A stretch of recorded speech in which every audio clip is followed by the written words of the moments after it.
Let's start. We are going to learn about the chapter Nutrition in Plants. We are only going to discuss the important point for our basic understanding. Okay, let's start. If someone asks you what is nutrients,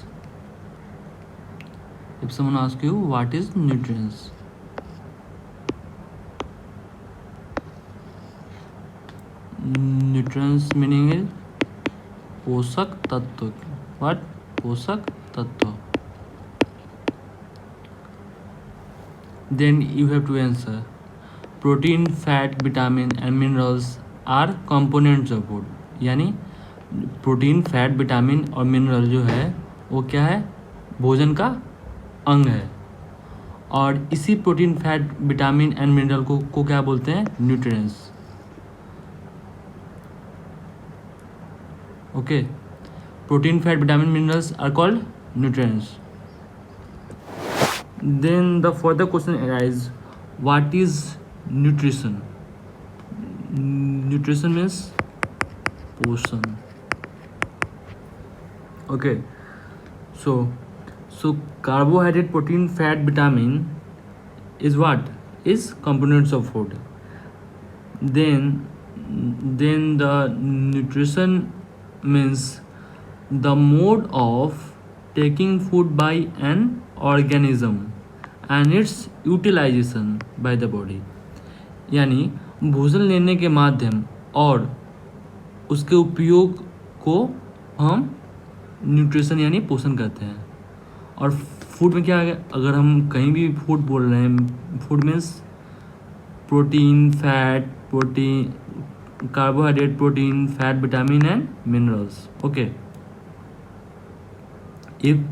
If someone asks you what is nutrition, then you have to answer the mode of taking food by an organism and its utilization of the body.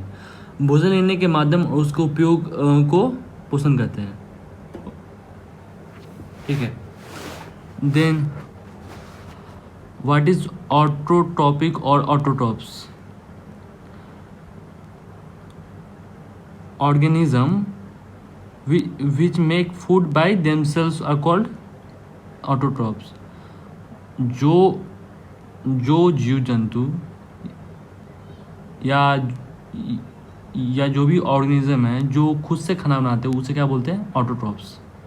और जो खुद से खाने बनाते हैं उसे heterotrophs. Those who depends on other or who do not take food by themselves are called heterotrophs. Animals and most of the organisms take in ready food prepared by the other plants are called heterotrophs. यानी ऐसे जानवर या ऐसे जंतु जो खुद से food नहीं बना के किसी और पौधे द्वारा बनाए गए फूड पर निर्भर रहते हैं उसे क्या कहते हैं? हेटरोट्रॉप्स. ठीक है. और ये अपना जो ये लीव्स होता है, ये लीव्स है, ये लीव्स में क्या होता है? ये लीव्स हरा क्यों होता है? क्योंकि इसमें क्या होता है? एक ग्रीन पिगमेंट होता है. और इस ग्रीन पिगमेंट को क्या बोलते हैं? क्लोरोफिल. क्या बोलते हैं? क्लोरोफिल. ठीक है. और इस लीव में क्या होता है? छोटे छोटे छिद्र होते हैं जिसके द्वारा पौधा क्या लेता है? Carbon dioxide. क्या लेता है? Carbon dioxide. और इस छोटे छोटे छिद्र को क्या बोलते हैं? Stomata. The pores which are surrounded by guard cells are called stomata. ये जो छोटे छोटे छिद्र जिसके द्वारा कार्बन डाइऑक्साइड लेता है उसे क्या बोलते हैं? स्टोमाटा. और ये जो पोर्स है ना, ये किससे सराउंडेड होता है? गार्ड सेल द्वारा. ठीक है. लेकिन ये इस पोर्स को क्या बोलते हैं? स्टोमाटा बोलते हैं. ठीक है. देन मैं आपको चलिए मैं आपको एक चीज़ बताता हूँ. ये पौधा है, चलिए ठीक है, और ये इसका रूट है. तो मिनरल्स और वाटर कैसे लेता है? कोई भी प्लांट मिनरल और वाटर कैसे लेता है? ये अपने रूट थ्रो रूट, कैसे? रूट के द्वारा लेता है। और कार्बन डाइऑक्साइड कैसे लेता है? वो लिप्स के द्वारा, ठीक है।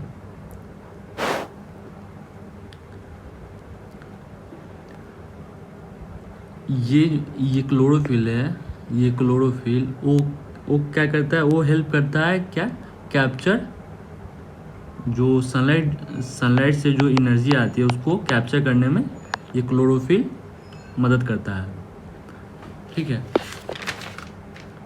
ये क्लोरोफिल मदद करता है, ठीक है। और कार्बन डाइऑक्साइड प्लस वाटर और सनलाइट मिलकर क्या बनाता है?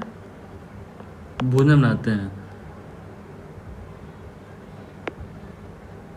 Energy use to synthesize prepare food from carbon dioxide and water, ठीक है। पौधा भोजन कैसे बनाता है? CO2 plus water plus sunlight, ठीक है। ये तीनों का कॉम्बिनेशन मिलके क्या बनता है? फूड बनता है, ठीक है। Then what is photosynthesis? प्रकाश संश्लेषण किसे कहते हैं? सनलाइट की उपस्थिति में जो फूड का जो संश्लेषण होता है, जो फूड बनता है, उसे क्या बोलते हैं? फोटोसिंथेसिस बोलते हैं। Photo means sun, synthesis means combination. Photo means light यानी sun, synthesis means combination. Then what is photosynthesis? The synthesis of food occurs in the presence of sunlight is called photosynthesis. भोजन के संश्लेषण सूर्य की किरण की उपस्थिति में उसे क्या बोलते हैं? प्रकाश संश्लेषण करते हैं, ठीक है।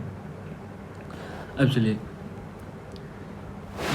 ये हमारा शरीर ये किससे बना होता है? सेल का बना होता है, ठीक है। ये हमारा शरीर कैसे बनता है? चलिए मैं आपको एक कॉन्सेप्ट समझाता हूँ। सेल पहले क्या बनता है? पहले सेल बनता है, फिर सेल से क्या बनता है? टिश्यू बनता है, टिश्यू से फिर ऑर्गेन बनता है, ऑर्गेन यानी हमारा अंग, ईयर, नोज वगैरह। और इससे और ऑर्गेन से फिर क्या बनता है? ऑर्गेन पूरा का पूरा अपन क्या बनता है? ऑर्गेन सिस्टम, यानी पूरा अपना शरीर बनता है, ठीक है। तो अगर मान लीजिए कि अगर ये सेल है तो फिर ये सेल का ये स्ट्रक्चर क्या है? ये, ठीक है, इसका ये स्ट्रक्चर क्या है? इसमें कौन कौन से पार्ट है, ठीक है। तो फिर इसमें 3 पार्ट है। कौन कौन से पार्ट है? न्यूक्लियस, साइटोप्लाज्म और सेल मेम्ब्रेन, ठीक है। ये सेल मेम्ब्रेन कहाँ होता है? ये इसके आउटर लेयर, ये जो बाउंड्री है ना, इसको क्या बोलेंगे? सेल मेम्ब्रेन बोलेंगे। और ये जो बीच में ये जो स्फेरिकल शेप है उसे क्या बोलेंगे? उसे न्यूक्लियस बोलेंगे। और ये जो जेली टाइप का है, ये जो the nucleus surrounded by jelly like substance, ये जो जेली लाइक ये जो बड़ा वाला पार्ट है, ये जो लेयर है, उसे क्या बोलेंगे? साइटोप्लाज्म। तो फिर अगर कोई भी आपसे पूछे कि सेल का स्ट्रक्चर क्या है, तो फिर आप क्या बताएंगे? The cell has 3 parts, nucleus, cytoplasm and cell membrane. ये आपको याद रखना है, ये याद रखना है, ये याद रखना है, और ये फोटोसिंथेसिस याद करना है, ठीक है। और ये बाकी सब आपको समझाने के लिए, ठीक है। चलिए आगे बढ़ते हैं।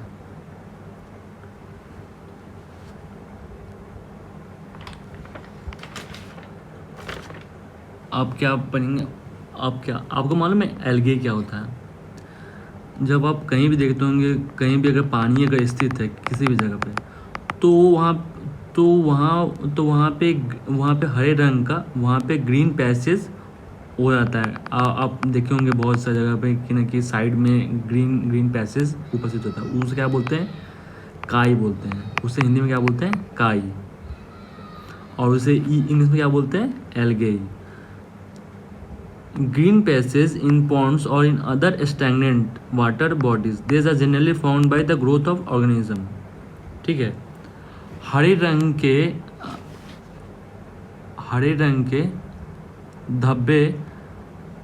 के धब्बे जो स्थिर पानी में मौजूद रहते हैं, ठीक है, उसे उसे क्या बोलते हैं, उसे अलगे बोलते हैं। और यह अलगे कैसे बनता है, यह ऑर्गेनिज्म के ग्रो होने के कारण बनता है। ठीक है, if someone ask you what is अलगे, then you have to say the green patches in ponds or other stagnant body are called algae, and how it formed by the growth of organism. Okay.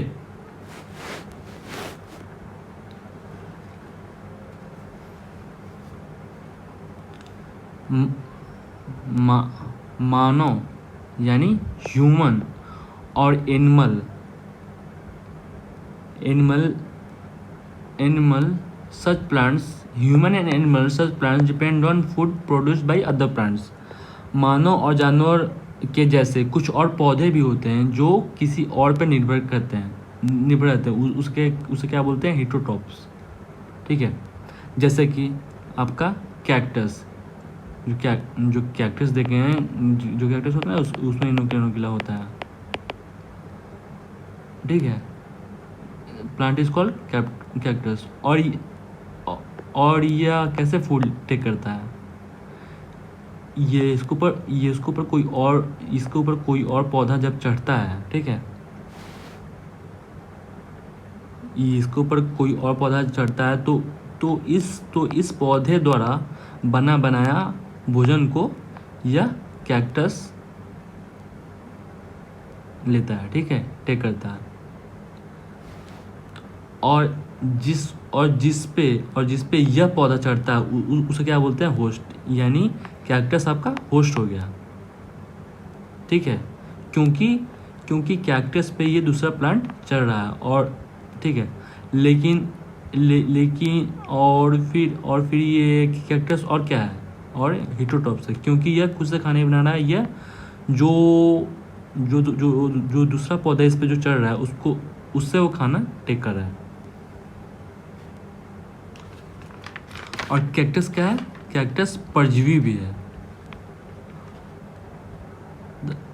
The plant on which it climbs is called host. ठीक है, मैंने आपको समझाया, जैसा कि cactus के ऊपर कोई और जो चल रहा है,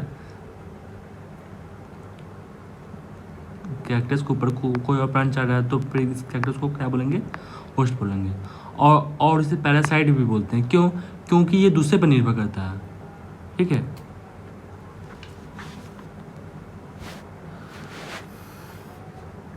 अब अपन आगे बढ़ते हैं। इंसेक्टिवाइडस प्लांट, बहुत सारे प्लांट हैं जो कि इंसेक्ट्स को फूड के रूप में टेक करते हैं, ग्रहण करते हैं। उसे क्या बोलते हैं, इंसेक्टिवाइडस प्लांट। ये तो आपको नाम से मालूम चल रहा होगा। ठीक है, चलिए आगे बढ़ते हैं। अब बताते हैं सैप्रोट्रॉप्स क्या होता है। ठीक है, the mode of nutrition in which organism take in nutrients in solution from the dead or decaying material is called saprotrophic nutrition. ठीक है, मैं आपको एग्जाम्पल के द्वारा से समझाता हूँ। एक आपका ब्रेड है, ठीक है, जिसे हम हिंदी में पाउरोटी बोलते हैं। ठीक है, इस पे आप इसे पानी द्वारा गीला करके इसे आप 2-3 दिन के लिए छोड़ दें। ठीक है, तो फिर क्या आप 2-3 दिन के बाद देखेंगे कि इस पे भूरा इस पे एक फ्लॉफी पैचेज आपको दिखने लगेगा। ये फ्लफी पैचेज को ही क्या बोलते हैं, इसे क्या बोलते हैं, फंगी बोलते हैं। क्या बोलते हैं, इसे फंगी बोलते हैं। This organism called fungi. ये जो फ्लफी पैचेज बनता है वो कैसे बनता है, यह फंगी के द्वारा बनता है। ठीक है, और ये फंगी की कैसे फूड लेता है, यह किस माध्यम से फूड टेक करता है। ठीक है, तो फिर मैं सुना रहा हूँ। यह the mode of nutrition in which organisms take nutrients in solution from dead or decaying matter is called saprotropic nutrition. यह जो डिकेइंग मैटर, ये जो सर रहा है, धीरे धीरे जो सर रहा है, इससे जो ये न्यूट्रिशन ले रहा है उसे क्या बोलेंगे, सैप्रोट्रॉपिक न्यूट्रिशन। जो सर रहा है, जो गल रहा है, उससे जो फंगी न्यूट्रिशन लेता है उसे क्या बोलते हैं? सैप्रोट्रॉपिक न्यूट्रिशन। और जो ये न्यूट्रिएंट्स ले रहा है, ठीक है, जो ये न्यूट्रिशन ले रहा है उसे क्या बोलेंगे? उसे saprotrophic. Plant which use saprotrophic mode of nutrition is called saprotrophs. जो भी पौधा या जो भी ऑर्गेनिज्म जो सड़े पदार्थ से जो न्यूट्रिशन जो लेता है, उस ऑर्गेनिज्म या उस पौधे को क्या बोलते हैं? सैप्रोट्रॉप्स बोलते हैं। ठीक है।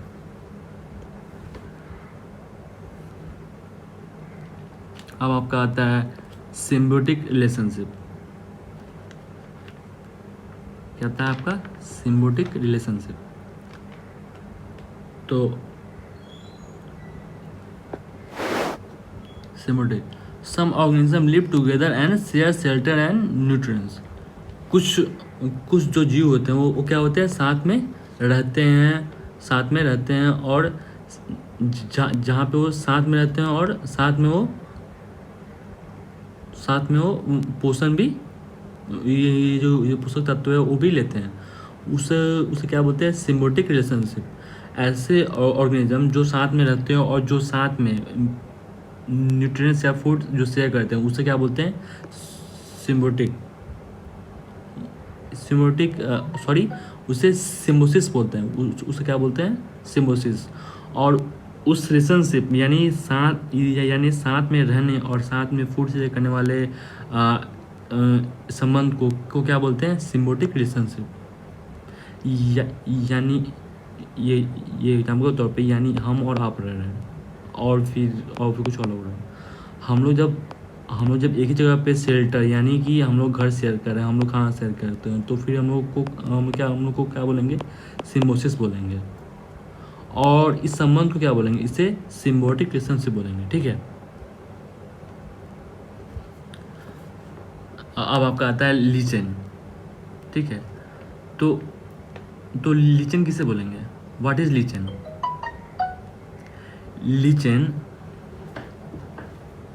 लीचेन किस का बना होता है? यह आपका फंगस और एल्गे का बनाता है। क्या होता है? फंगस और एल्गे का बनाता है। फंगस क्या करता है? फंगस क्या है? ये आपको मैंने अभी जस्ट पहले समझाया। ये क्या है? सैप्रोट्रॉप्स होता है।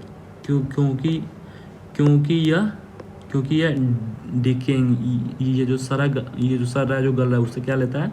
ये उससे अपना न्यूट्रिएंट्स लेता है। और एल्गे क्या होता है? एल्गे ये खुद से खाना बनाता है। ये खुद से अपने लिए भोजन तैयार करता है। ठीक है। तो फिर यह दोनों का कंपोजिशन को क्या बोलते हैं? लीचेन बोलते हैं। ठीक है। और फंगस का काम क्या है इसमें? इस लीचेन में फंगस का काम क्या है? ये फंगस क्या है? यह वाटर और मिनरल सप्लाई करता है। ठीक है। और एल्गे जो कि ऑटोट्रॉप्स है। एल्गे जो कि ऑटोट्रॉप्स, यानी मैंने आपको फर्स्ट पेज में समझाया था कि ऑटोट्रॉप्स क्या है? जो खुद से खाना बनाता है। और ऑटोट्रॉप्स ये फंगस द्वारा सप्लाई किया हुआ मिनरल्स और पानी से वो क्या बनाता है? वो भोजन बनाता है। ठीक है। तो यहाँ आपका चैप्टर 1 लगभग समाप्त हो गया। पूरा समाप्त हो गया। मैं आपको एक पैरासिटिक क्या होता है? पैरासिटिक आपको मालूम है क्या होता है? What is parasitic? Plant that derive some or all of its nutritional requirement from other living plant. ऐसे पौधा जो कुछ और सारे जो अपने पोषक तत्व है वो किसी और पौधे द्वारा लेते हैं, उसे क्या बोलते हैं? पैरासिटिक बोलते हैं। जो खुद से न बना के जो किसी और पे निर्भर रहते हैं, उसे क्या बोलते हैं? उसे पैरासिटिक बोलते हैं। ठीक है। या हेटरोटॉप्सी भी आप बोलते हैं, ठीक है। तो ठीक है, थैंक यू सो मच।